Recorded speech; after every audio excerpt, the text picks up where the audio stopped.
Welcome to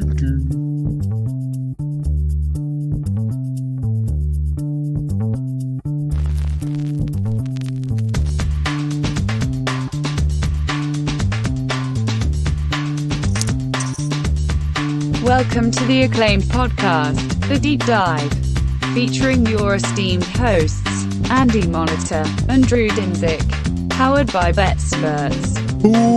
Welcome to The Deep Dive, Andy. We get to talk to Eric today, fired up. I, of course, joined Eric and George on the PFF forecast yesterday. That was a great time. If you haven't already checked it out, go check their feed out. And now we get to return the favor and have Eric on to ask him some important questions. We get to continue our series of kind of picking the brains of the smartest minds in the NFL betting space. So happy to have you on. Welcome back to The Deep Dive. How are you doing today, Eric? I'm doing great. It was fun to have you on this week on the forecast. We have Andy next week, so we're this. I think like the graph is connected. I think the graph is fully connected. I was sort of. If we don't have like some groupthink going by, we're just gonna. I mean, look, but I felt like George and I were too. We were too in sync together that we couldn't have two other people who are totally in sync on at the same time. So we decided to spread it out over 2 weeks. But I'm really excited to get to hang out with you guys and talk football.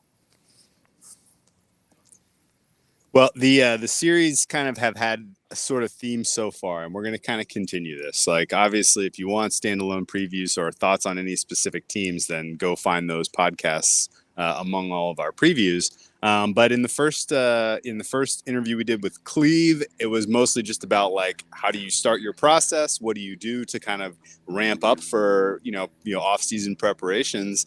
And then episode 2, we really kind of dialed in with Suma on market dynamics and things that, basically like, how do you interpret an NFL market? What matters? What doesn't? Blah, blah, blah. That was a very enlightened conversation. And we're going to kind of continue the theme with market a little bit on today's pod, but we're going to make it a little bit different.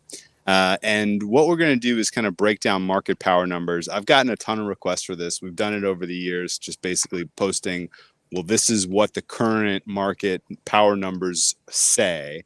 And, in general, I would say that it's important to know this, even if you are kind of somewhat of a beginner. You need to know sort of what people are thinking broadly about the overall distance between teams, if lack of a better word, the overall sort of relative ranking of teams. So what we're going to do here in the setup was the Superbook was kind enough to put lines up and totals up for every game of the NFL season, except for, of course, Cleveland Browns games after week 2. But that's I understand why they did that. And we took my brown shirt on. You got your brown shirt on. We took those numbers and basically decomposed them into the implied power numbers that, the numbers that would result in those spreads and totals in the simplest form. For those reasons, we now kind of have a data set to look at and make some observations about the way that the market feels broadly about some of these teams. So, and we have referenced it a little. Like if you did listen to the NFC East podcast this week, I can't remember if we'd done it Monday. If you had those decomposed by that point, but you've started to ask me, hey, here's what. Once I broke it down, here's what the market thinks of this team. There's already a couple we've had some fair disagreements with. Oh, sure. As far as I believe it was maybe the Giants' offense was ranked incredibly low, which again, 27th. Yeah, I guess you do have to weight one position pretty heavily, and I guess 27th isn't out of the realm of their possibilities, but we did disagree with that. And it is fun to see, like, well, if you disagree with it and you think you're right, you should have some edges, because the market it's not just, hey, this is what the market's saying. It's what the market's offering you to bet on at this point. Yeah. And I think in the shortest and sweetest way, the market power numbers should be interpreted as effectively the average of everyone that's betting. Is that a fair way to kind of frame market power numbers, Eric? Well, everybody that's betting that matters, right? Like I think That's a good point. That's a good that's point. probably like and we all fall into this. I don't think you guys do anymore, nor do but I think a lot of people are like, oh, the betting public, and it's like, no, I think it's a few people that are really hammering these numbers into place, a few groups. There's also, like, I'll be honest with you, I think that the books are this time of year sort of, especially in these markets, like they're airing out their their power rankings, because there's not a ton to be gained. We talked about this on the forecast. There's not a ton to be gained by putting a ton of money down, and nor can you in a lot of instances on a week 4, week 5, week 6 game, just because of the uncertainty, and just you're tying your money up and stuff like that. So I think week 1 is more of a market reflection. I think later on in this, later on, it's kind of implied from some of the the win totals that we're seeing, some of the Super Bowl odds that we're seeing that are reflections of the market's opinion. Yeah, like I think the individual games are more of a derivative at this point than maybe than they obviously are later in the season. Well, let me ask you a quick question. So during the season, if you have an edge on a given side, let's say you make a game 4 and it's 2.5 or something like that. Like that's a pretty big edge. Do you try to dig in and understand if why are you high on a team A or low on team B, or some combination of both? Like, do you kind of keep up with the market power numbers over the balance of the season in your own process? I think so. I think 100%. If especially early in the season where you're looking in and you're really trying to come up with good numbers, right? Like you want to have some numbers that are a little bit different than the market, just so that you have something to bet. But if you're getting drastically different numbers, then you have to look into the reason why, right? You have to look into the reason. I know, for example, like our old betting product, PFF Greenline, if our internal number was off by a certain percentage, we almost always just like bailed on that game and regressed to the market line because there was something we were missing. And whether that was like injury feeds that were slow, or weather data that was either corrupted in our data or slow, like mostly it's slow, right? Like or injury, COVID information that sharp bettors had that were not reflected in our injury feeds and stuff like that. I think it's when, like you said, in football, if you make a game 2.5 and it's line 4, you're off by quite a bit. And it's important to go by and look and see why. And most of the time it's because, the best case scenario is you can come up with the reason, and the reason is something that you would disagree with fundamentally with the market, in which case you make a bet. If it's something that you're leaving out, you have to decide whether or not you're leaving that out for good reasons or for bad reasons. Okay. So Andy, I'll ask you a question about the market power numbers now. You ready? Yes. Do you think when we're done with our process, when we've gone through every team, when you've put together, you've solidified your opinions and your own power numbers for these teams, however they look, or whatever form that may take, do you think in general your priors will be stronger than what we are going to look at today, which is basically just sort of the bookmakers, they're giving you opportunities to shape these. There's a little bit of price discovery in this. So we shouldn't necessarily take this as like, oh man, this is really sharp stuff here. The market's unbeatable, right? Like, do you think at the end of our process, you'll have, in general, on average, priors that are stronger than the priors reflected in these power numbers? Like you said, I think so. And I think it's because of where we are in the market cycle. Like it is, again, July. Sure. We don't have games in August. We'll have some preseason games, I guess. So it's 6 weeks before we have a game. Once we get to that week of game day, and you see and people will say, oh, these numbers have been up for 8 weeks, and people have been, you're not getting $100,000 bets in July on some of these games. There's going to be massive bets that come the week of the game, the day of the game, like we discussed with Suma. So, and just based on what I said to open the podcast, I said, hey, we had some major disagreements with what the market said already.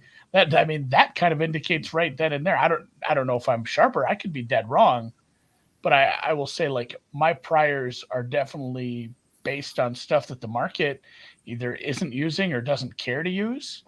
And then Okay. to kind of touch also on Eric's point of keeping up with it throughout the season, like part of my process again is doing a bit of a game grading. Some of it is stats and numbers, but like the subjectivity needs to be thrown in unless unless you can really write some scripts that start throwing out all kinds of things that are like, oh man, should we use these last 6 drives in a game like this? We've talked about with if the win probability for a team dips below a certain level, like where do we start doing cutoffs? We spoke off the air with Suma about some interesting parts of that, but once I've done game grades, evaluated games, and made any sort of adjustments to a team, if I see a non-adjustment to a team and one I've made by the market, or a strong adjustment, a stronger adjustment in the same direction as me, usually it's worth going back and looking at it and determining things. But we Good also, point. we also talked about that a little off the air. No, I mean, it was on the air. We said, hey, Andy, it's week 6. They open at 2.5. You make it a 3.5. You just blind betting that. And the answer was always, and should always be no, because a lot of, how does the market, how does the market sentiment go up on a team? Did it go up for the right reasons? And are the reasons viable this week? Like, is it like, hey, guess what? This passing offense has just been well above where we were anchored over the summer of where it should be, where everybody's priors were. And it's fine to bump them up, but they probably face some advantageous situations. And now they're going up against a defense that I don't think they can do it. Like you're fine being off market, but that's a spot where it's like, I'm off market, but I'm not betting it because maybe the subjective part of it, the matchup just sucks ass. Surely.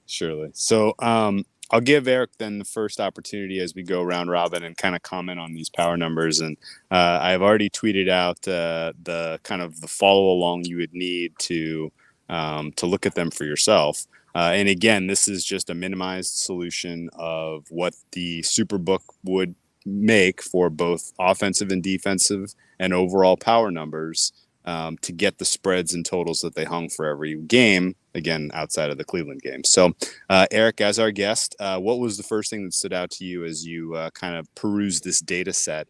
And did you kind of do a independent calc on your own to see if we came up with the same conclusions? Yeah, well, actually, what's really fun is I have the same order for the first 6 teams. So I go Buffalo, Tampa, Kansas City, Green Bay, LA, San Francisco are my top 6. I'm actually within a few decimals on the size for Buffalo and Tampa. I'm a little lower, though, on the Chiefs and the Green Bay Packers. Like, I make the Chiefs more like 5 points better than the average team on a neutral, and this makes the Chiefs about 6 points better than the average team on a neutral. I'm interested what you guys think, because I think that Kansas City and Green Bay are 2 teams. Like, I like them at 3 and 4, but I think that there's a lot more. I think that there's a lot more uncertainty with them coming into the season than this would suggest, right? I mean, 6 points better than the average team on a neutral coming into a season where there's a lot of changes, and I think most of them are long term for the Chiefs, pretty good. Green Bay, same thing. Do you think that the market's a little too heavy on these 2 teams that have, granted, been very good the last, obviously, like 4 or 5 years, but are dealing with some significant alterations to their process? Yeah, I wonder how heavy the market sentiment, the group think of everybody who's informing it feels about, like, should we take a big swing back because of Tyreek and Devontae Adams? Like, is that a viable thing that happens? Teams lose top end receivers all the time, and so long as there's continuity, I mean, it happens. I mean, it happened here in Minnesota. Diggs goes away, and somebody always steps up. Now, usually you don't see a rookie just kind of slide in magically and do what Jefferson did, but people usually step up. So I think there's probably some basis to not downgrading Kansas City and Green Bay until you actually see, like, oh shit, like the guy who stepped up took a baby step forward and that's all we're going to get out of this, or it's just not going to work. But if you keep the continuity of the quarterback, the coaching staff, most of the offensive the rest of the offensive performers, especially the Lions, it is hard to just discount a team heavily on offense for one wide receiver. I get why they're there, but at the same time, I did.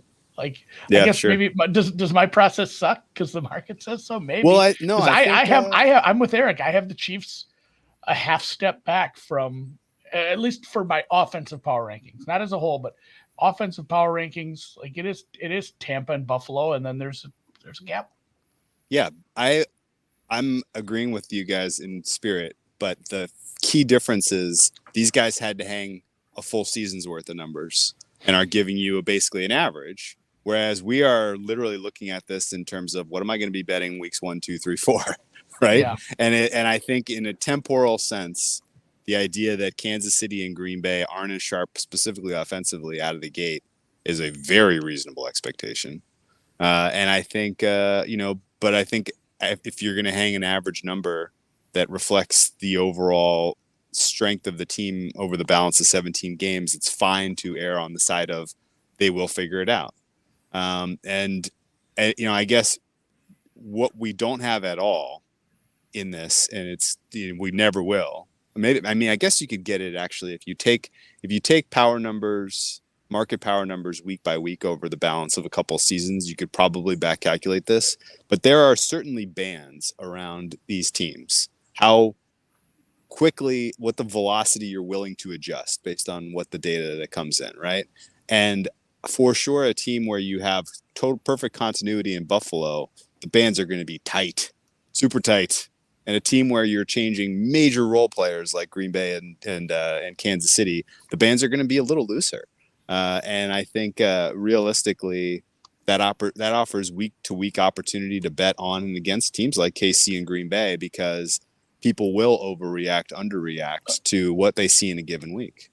The biggest part of that is we have to hang these lines on these teams, and there might be some big money eventually that informs the market that this is a thing, but for the most part, the money isn't going to be coming like fast and hard to fade teams that have been successful for years. Like the people aren't running like, oh my God, we have to bet against Aaron Rodgers and Patrick Mahomes now.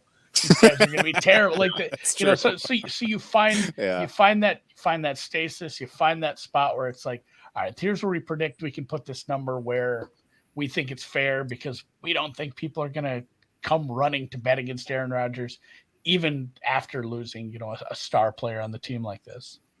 Because they are in a different spot than us. Okay, so basically, is it fair to then kind of say, Eric, your first two observations are directionally correct at the top, and but relatively, the teams that had more turnover are potentially being overrated. Yeah, and I think so. One other thing on the directionally correct part, because what stood out to me when I looked at these numbers, I'm like, there's more average teams than below average teams, right?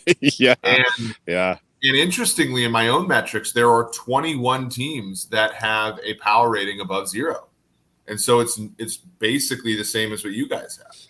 I find that really interesting. I'll talk about the bottom when I get asked again, but like.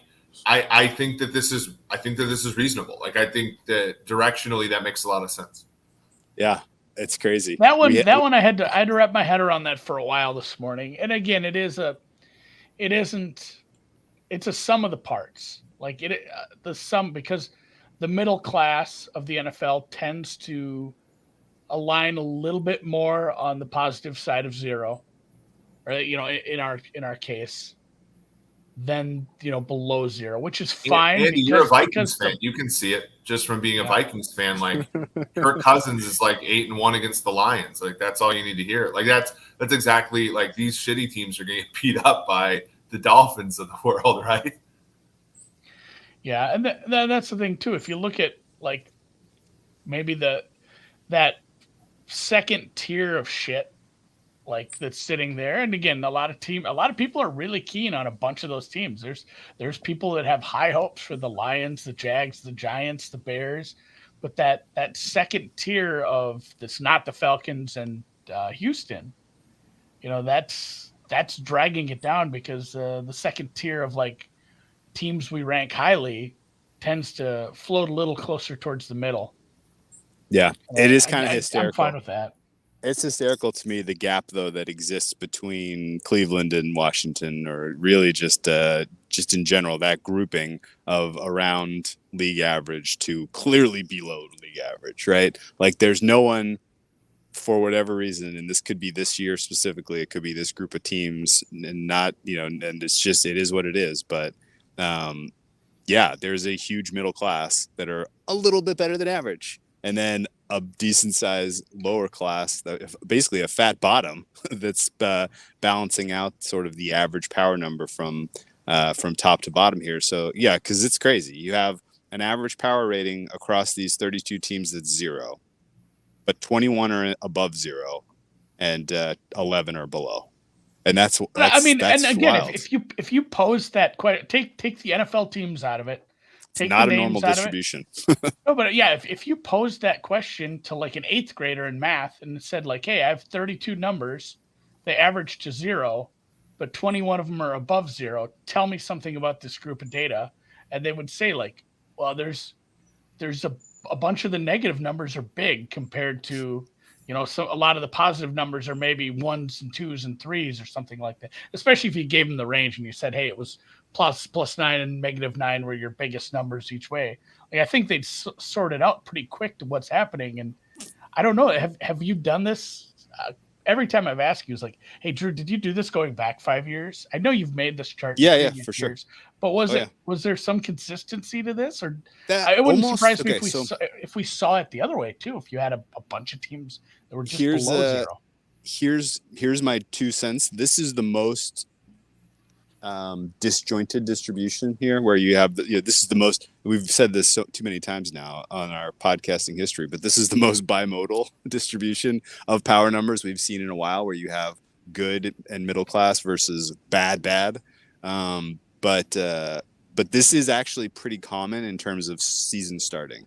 And I don't know, it may just be sort of a reflection of people's mindset coming into a season where the middle, like, you add up all the win totals, it's more than the wins, right? Like there's optimism. There's optimism about all of these teams that are hovering around 0 that pushes them a little bit above 1, versus the teams that everybody agrees, no, they are bad. They do, they deserve to be at the bottom. And so maybe that's informing this a bit, but this is more stratified than I can remember in a while. And it is over the balance of the season. If you look at power numbers at any given, grab week 11 from InPredict, or grab whatever from whoever's doing it, you're going to see a lot more normal distribution. So basically, I think this evolves to something that's more normally distributed as we get deeper into the season, and some of these teams sort each other out. It may be injury related, right? Like that big old gap of not any kind of bad teams might be some teams that we know at full strength are good, but they're missing some key pieces, so they fall into that range, right? Like it tends to work itself out. It's also worse teams. Yeah, go ahead, Eric. I think it's like also just like the central limit theorem, right? Which is the more independent people that vote on teams, which is all that betting is. I think like right now what we have is what we talked about at the very beginning, which is like a very weak signal after like weeks 2 or 3. Sure. So the market might just say, and we listened to what the Circle's Off with the guy from Circa, Bet Chris, was basically like, I just slap a number on some of these games, whereas over time, these numbers are probably more, they converge to something more mathematical over time. Whereas right now, I think there could be a lot of instances where these are power numbers, but kind of also just, hey, if I make a game 2.5, I don't really want any action on it. Maybe I'll just make a game 3 instead, or something like that. That's kind of where you're going to get the clustering of, like you look at these bad teams on this list, right? And you go from the Giants to the Detroit Lions, all those teams are between -3 and -4 points on a neutral field. That's just playing an average team and being +3, right? Like, right. That's a good point too, because the guys putting these numbers up, especially the people like, oh, I have to set a line for a game in week 12. And again, if they take their power numbers, they take the situation, they run it through their whatever they're doing and saying, here's what I would make it. And just like Eric said, it's a -2.5, but it's the Cowboys facing a team that maybe isn't as popular in the market on average. I'm like, you know what? That's a 3 now. And there's some shading just because it's a soft number 4 months from now that isn't going to take a lot of action. They're fine doing that. So that's probably skewing a little bit what Drew did here, which is fine because it's not big skewing. And the other part too is like, I think you both will agree that there will be some injuries during the course of the season. In fact, probably hundreds of them. And a good team is more affected by an injury than a bad team. Yes. Like the same Good injury on a good team is going to be a bigger delta from, that position player to his backup than on a bad team. Like you lose the same guy on a bad team, and it's like, well, he was bad already. He was replacement level. He was replacement level. He's getting replaced with replacement level. It's probably a non-move. Whereas, hey, maybe you don't have perfect depth everywhere, and if you have to go to a replacement level player on a good team, it means that player was more likely to be a good player, and it actually will make a difference. So injuries affect teams differently, and that's where I think you'll see the 21-11 start to even out as injuries veritably will happen. I'm going to guarantee that's the only guarantee I'll make all season. Yeah, of course. Yeah, and the composition there is what you're saying. Like, there's not that far for the Falcons or the Texans to go, but there's really far for that clump of middle teams that everybody has optimism on. As you're saying, Andy, is like, the Bengals or the Colts or the Vikings or the Dolphins get hurt. There's that really big chasm on the screen right now. That's what they're filling, right? And so, and right now, none of those teams have that pessimism associated with them. Very, very true. One other thing about the distribution of these teams that I want to point out is the disparity between the conferences is reflected directly in this. So I was kind of assuming that there might be some kind of hidden edge overall, because I felt like there are not enough games between NFC and AFC to really create the gap between the two conferences that I think is real. But this is a huge shift here in the distributions between AFC and NFC, where out of the 11 teams that are below average, 7 of them exist in the NFC, only 4 of them in the AFC. And it's not as big of a difference at the top end. At the top end, it's pretty balanced. So basically, if you're thinking, well, who are the true contenders? And you throw out, Buffalo, Kansas City, I guess, and pick one other team that you think can jump up and join them. And then on the NFC side, Tampa Bay, Green Bay, Rams, so there's not a huge difference at the top between the two conferences, but at the bottom and the middle, it's massive. So in general, is that your same conclusion, Eric, that we do have this disparity between conferences right now? Yeah, and weirdly, I actually, and my power numbers, I have some prioring. I do some prior stuff with market, not win totals, but market likelihood of winning the Super Bowl, and then things like that. So my 4 lowest power rated teams are all actually NFC teams. I go Giants, Jets, Detroit, Jacksonville, Houston, and then I go Seattle, Chicago, Atlanta, Carolina. I also have something in my power ratings where I call it a tanking variable, where I basically put in there the likelihood. We talked about this yesterday on our show, Drew. I put in there the likelihood that the team is just going to give up. And so when I look at Chicago, Atlanta, Carolina, even in Carolina, I know they got Mayfield, but I put a significant likelihood on, Matt Rule gets fired 5 weeks into the season, and this thing's a joke, halfway through. Seattle similarly. So I have it even draft. I have 4 NFC teams that I make more than 5 points worse than the average team on a neutral. So I'm even further down the list there. I don't want to be like, and this is through like my experience betting. I don't want to be on a team like the 2021 Jets the first 5 weeks of the year.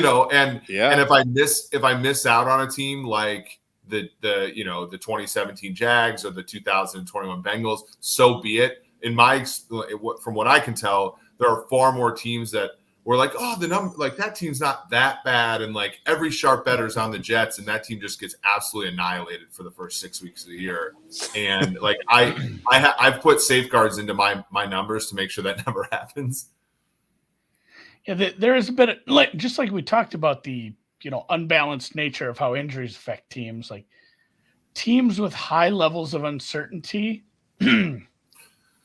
more often underperform. It does feel like it's easier for a bunch of different factors to all be correct or worse in the market than all, like, you need so many uncertain things to be, oh, the market was wrong to the negative on like the quarterback, the defense, the coaching, like for all of that to just, and you magically hit on a rookie, you magically hit on a couple defensive pieces, and then you also have like third down and turnover luck. Like so many things have to go right for one of those teams, like you talk about the Jets, because there was a little bit of optimism about it, even if it was just like, hey, they suck, but they shouldn't be dogs by this much, should they? And when everything turns out to be, you don't even need things to go wrong in that case. You need the market to be almost exactly right for most of it. And it's just the very varying nature of how NFL scores work. It's like, well, they played good teams. Nothing actually positive came of, the quarterback situation, the new coaching situation, the defensive backs, probably that. I mean, those guys got hurt in the preseason and whatnot, but it seems like there is a lot more of those teams, and you don't remember that though. Everyone's going to remember the Bengals. Everyone's going to remember the greatest show on turf. Like that team wasn't supposed to win many games, but like who is talking about? We are, but who's talking about the Ravens, who had like a win total of 11 and a half last year? Mm-hmm. And again, it wasn't like they were drafting third.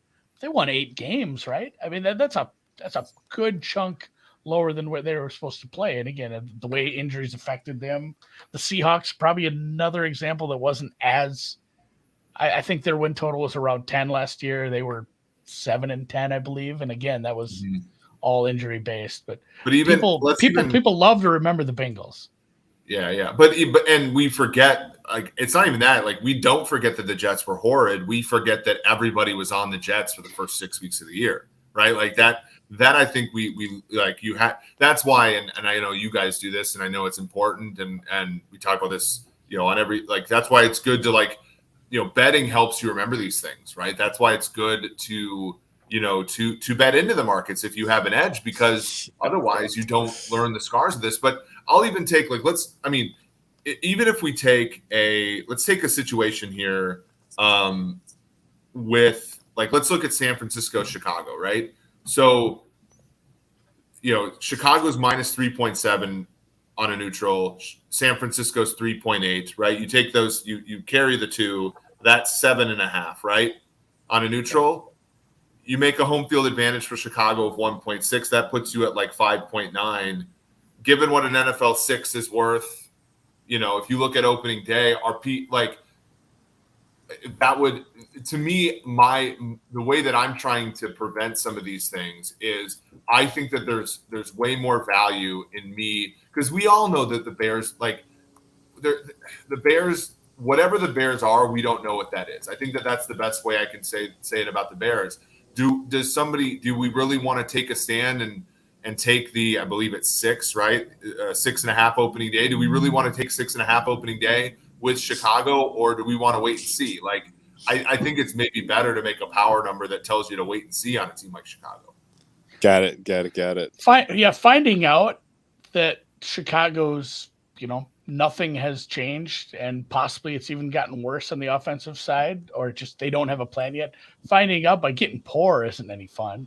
I'd much rather just like sitting those out is perfectly fine. I don't know. And I think maybe there are people I feel like they just bet because they want to be the guy that was right on that team, which is Yeah. Such a you're good saying, way to lose so money. you're saying that you can classify a team in a way where you're like, I'm going to bias my median low and I'm going to leave my bands a little loose to the upside.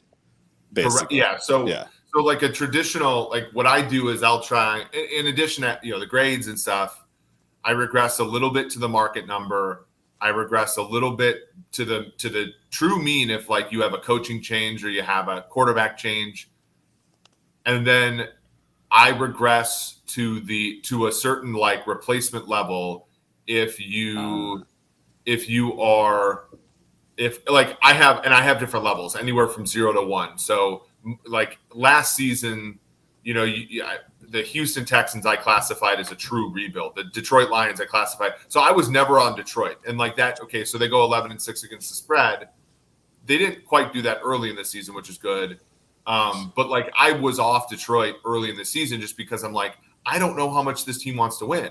But then once you get enough data, your priors are washed away relatively quickly. So it just helps not getting buried in the beginning of the year, betting teams like, and again, you do miss opportunities. You missed the Houston versus Jacksonville last year. You miss you miss some aspects of it, but I think that you do better maybe than you otherwise would than just saying, "Oh, my number's like the Jets," and it's like, well, you like Andy said, like for a team to be terrible, not that many bad things have to happen. For a team to be better than expected, a lot of good things have to happen, and so that we talked about the stickers, Drew. Yeah, like leaving the sticker like exactly like you said with the bands. There are plenty of teams where I'm willing to be quicker to upgrade them because I believe like, hey, their upside is there. And, if there's like 8 teams that have that big upside bounce, we've already talked about a few of them, like the Lions, if everything works out on offense and the secondary is bad, the Bears, we talked about the Giants, we talked about a couple other ones, the Vikings, like that have decent upside to them, mostly based on if the offense plays better than it did last year, because we think there's a chance like those teams. And I'm thinking there's probably like 10 of them in the league. And there's probably going to only be 2 that I move up based on what we see on the field over the first couple weeks. But all those, like we said, they have the loose stickers. Like I'm willing to pull that off and bump it up the board a little quicker because we know the path, the upside is there. We're just not convinced until we see it because there's so many uncertainties that you don't want to overreact and do something stupid that makes you make some really bad bets. Week 2 is a goddamn minefield already. Like week 2 is. I usually don't react because I love overreaction week 2, and starting to see where other people, just as far as the sentiment goes, have started to overact on some of those teams. But the loose band thing definitely jives with some of these teams. Well, Andy, I'll throw the keep the mic ball in your court here. Anything that really stood out to you first glance here? Well, like I'd said when we'd kind of talked about them, we didn't do the AFC West yet. I don't know what we were talking about when it came to the Chiefs. Maybe it was our opening NFL pod. But like Eric said, I have the Chiefs slightly lower, and I made their band pretty loose to the low end too, where I said, like, I'm willing to downgrade the Chiefs if things aren't going well. I'm willing to. They're probably the opposite end of the spectrum. It's one of those where, unlike, let's say, the Jets, say, hey, it's a young quarterback, unknown coach, a lot of unknowns. There's a lot of shit there that we think might be shitty. It's the opposite with hey, we have a great quarterback, a great coach, a good nucleus. There's a lot of things that are great, but they all have to stay great in order for me to even just keep them static in their power numbers. And if things aren't looking great right away, I'm willing to let the market continue to bet on a team that they've seen look great for a couple years and downgrade them a little quicker, especially early on in the season for an experienced playoff team like them, where they know, hey, guess what? Like, we don't have to win 17 games. Like we have some things to work out. How many years in a row did we see that with Belichick, where he just treated like the first 4 weeks like a preseason extension, where they would just sit and figure things out.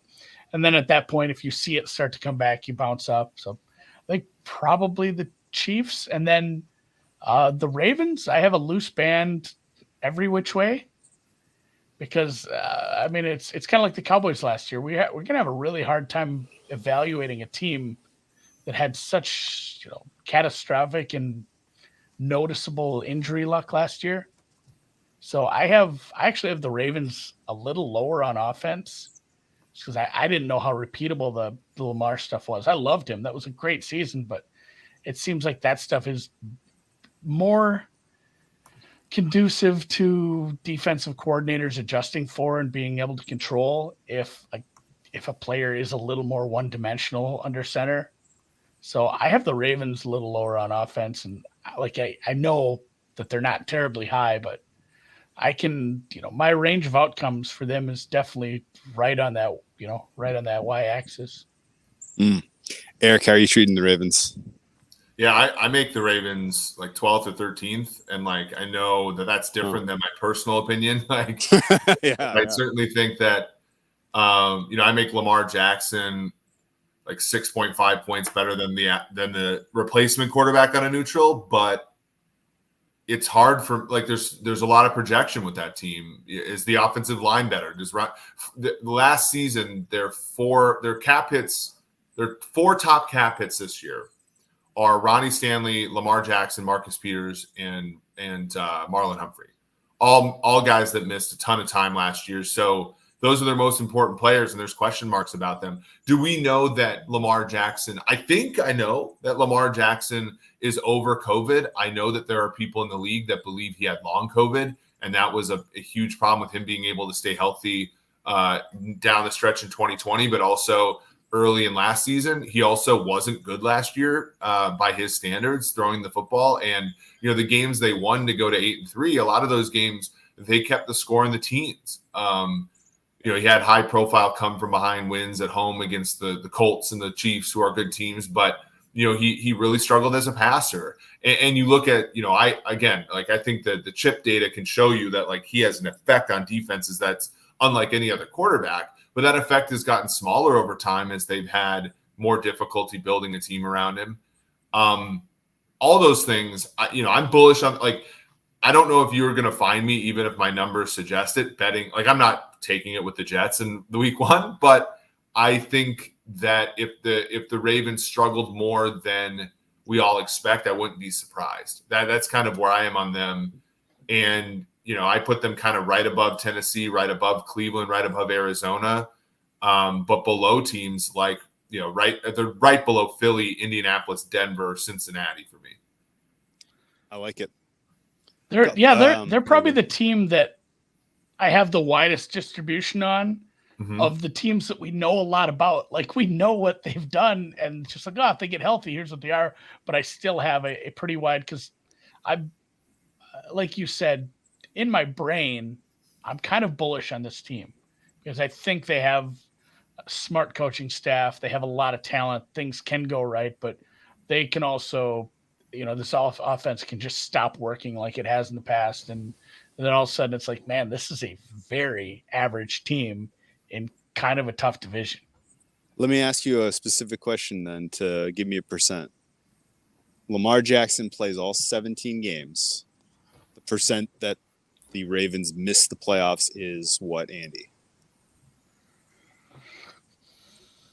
30%. Eric? Yeah, that's about where I am, which I think given the market numbers indicates that he has a fairly high probability of missing a game or two or more. Yeah, right. Yes. Right. I was gonna say, if you give me the 17 games, like, it's gonna be higher than what you could bet into right now, even in a tough AFC. Injuries are the worst, and through the first couple of years, he was so good at avoiding contact. I felt like it was a skill, part of his skill package, avoiding injuries, and then last year just blew that up into smithereens. But the whole team was so injured; it was tough to really dissect it last year. Now I agree with all this in general. A couple other observations. Did you have a that surprise are team? Quick ones. Who? Did you have teams that you disagreed with? Oh yeah, for sure. Among teams that are in the top, I think Dallas 2.6 points better than average is laughable. I think that cluster of Arizona being better than average, and Tennessee being better than the average. Like if I were to flag a couple of teams that are going to fall out of the top and kind of fill that gap right now, it's Dallas, it's Arizona, it's Tennessee. And then, I would not touch kind of any of the rest of that middle class. I think all looks about right. I think Philadelphia has opportunity to move up. And then, the stuff at the top, I think is in pretty good shape. I think Jaguars. I have Vegas a little low, or I have Vegas higher than apparently the market at this point. I don't know what your thoughts are on that one.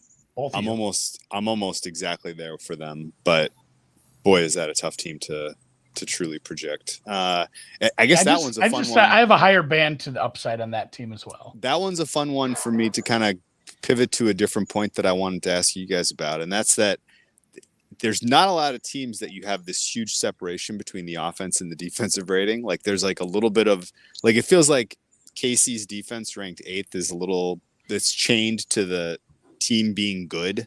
And then, their power number being high. Yeah. But in reality, I think an 8th rate defense for KC, they would take that in a heartbeat. Yeah.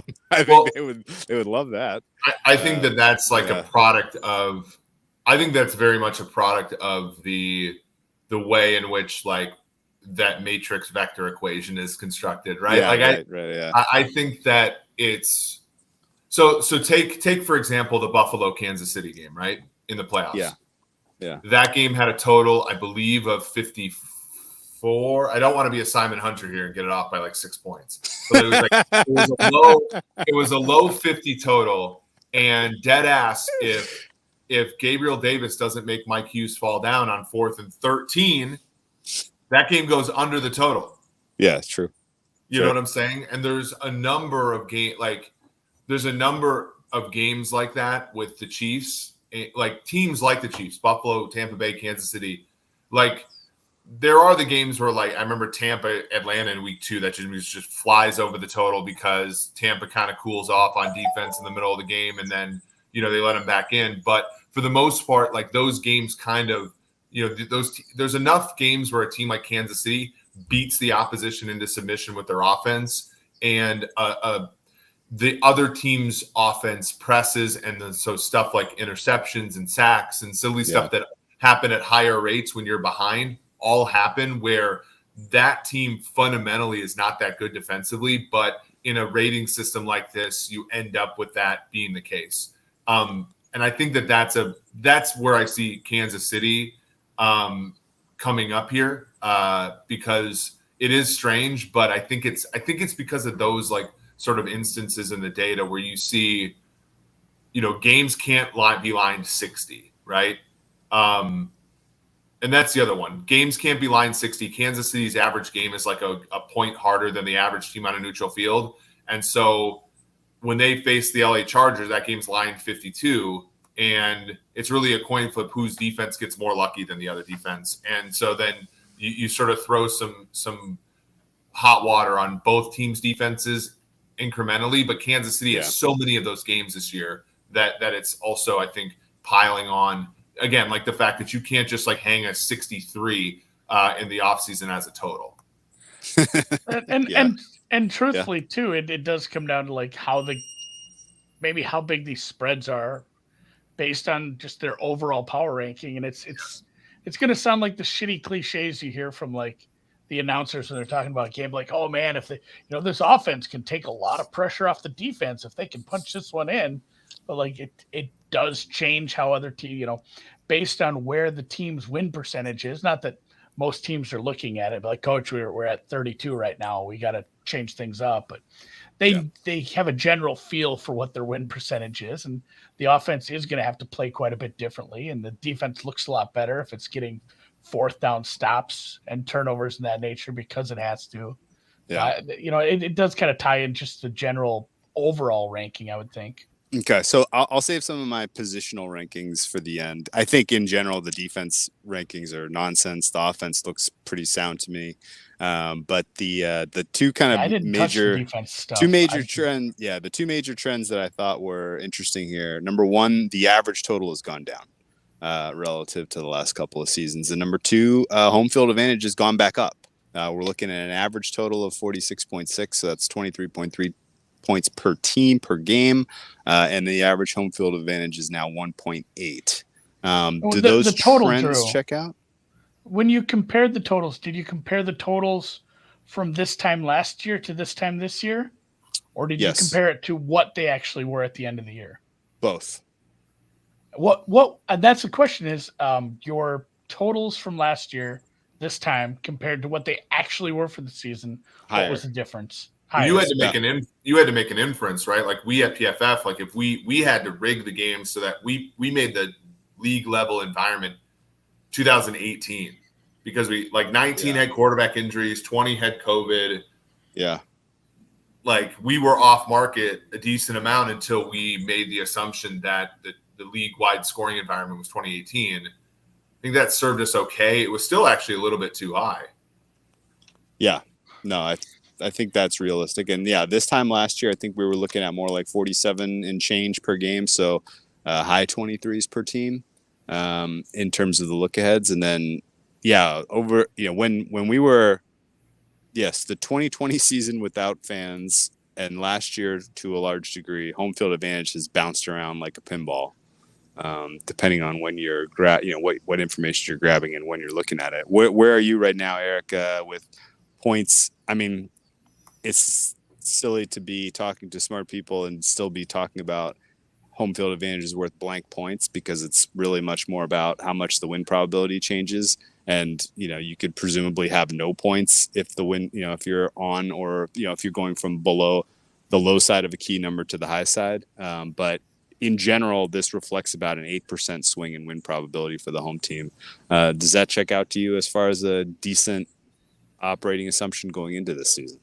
I think it's a little high, but you have to work off of the assumption. Like, I mean, this is so noisy, and it's part of the art and the art of the whole thing. Where 2019 you almost had no home field advantage for no reason, and then 2020 you had road teams were more effective offensively slightly than home teams, and that was also part of the whole total as well. And then you had last season where you creeped up a little bit.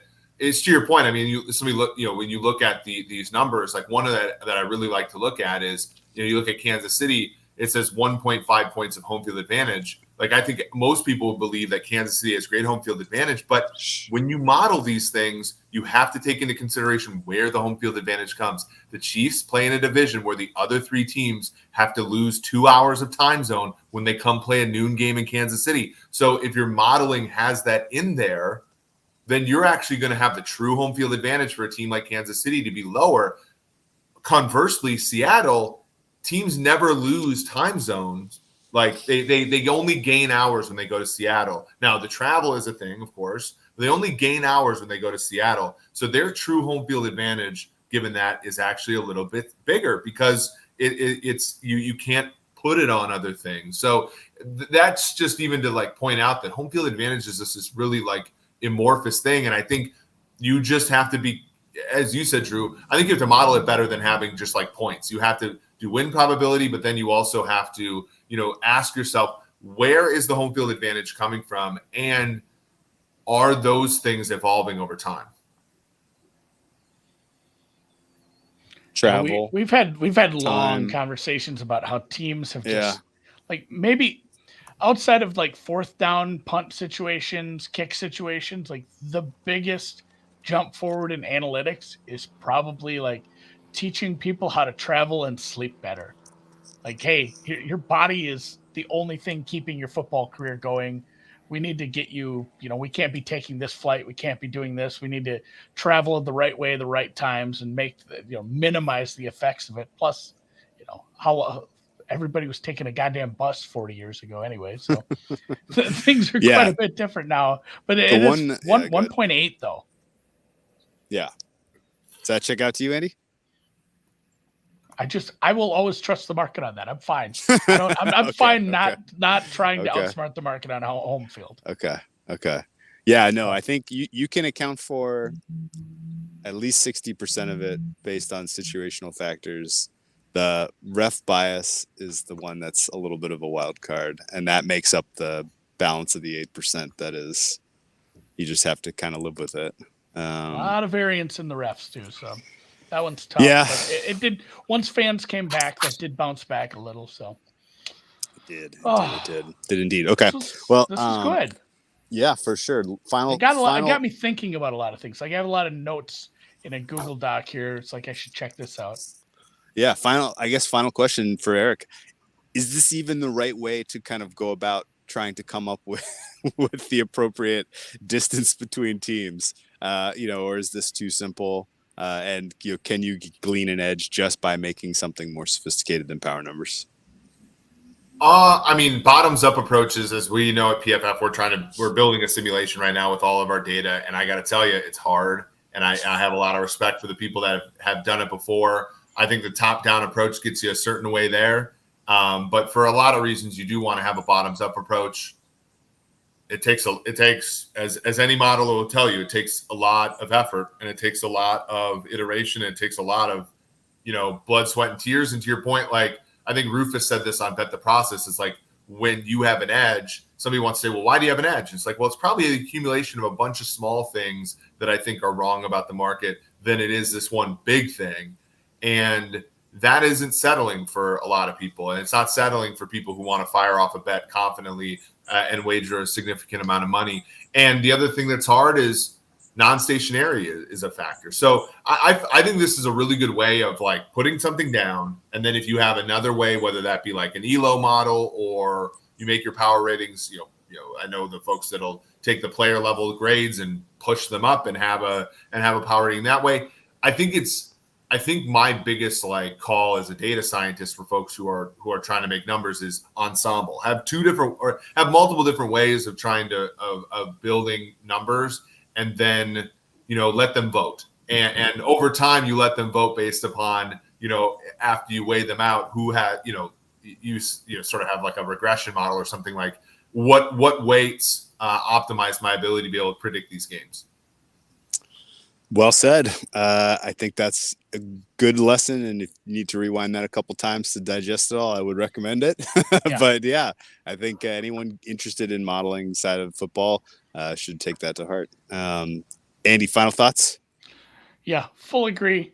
Relying on one thing will bring you nothing but heartache. Like take a look at it. Start top down and then start looking at different ways to go bottom up simply and see where you end up at, and then start asking more questions. That's probably a good way to approach any sport. Yeah, for sure. So, all right, with that, we'll could go for another couple hours on this easily, but we'll close the book here.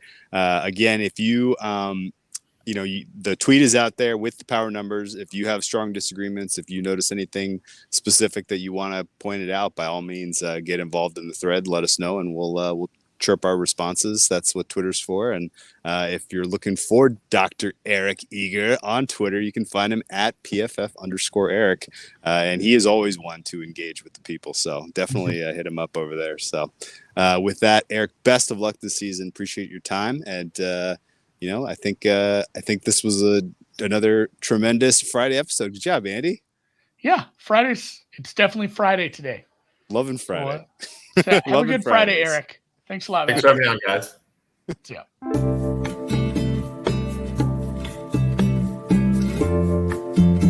Love it, man. Broncos number 2 defense. What's that? Oh, just excited that it's the weekend now. Broncos number 2, though. I mean, come on, defense. That's got to be a mistake, right? Somebody flubbed some number there. Again, so much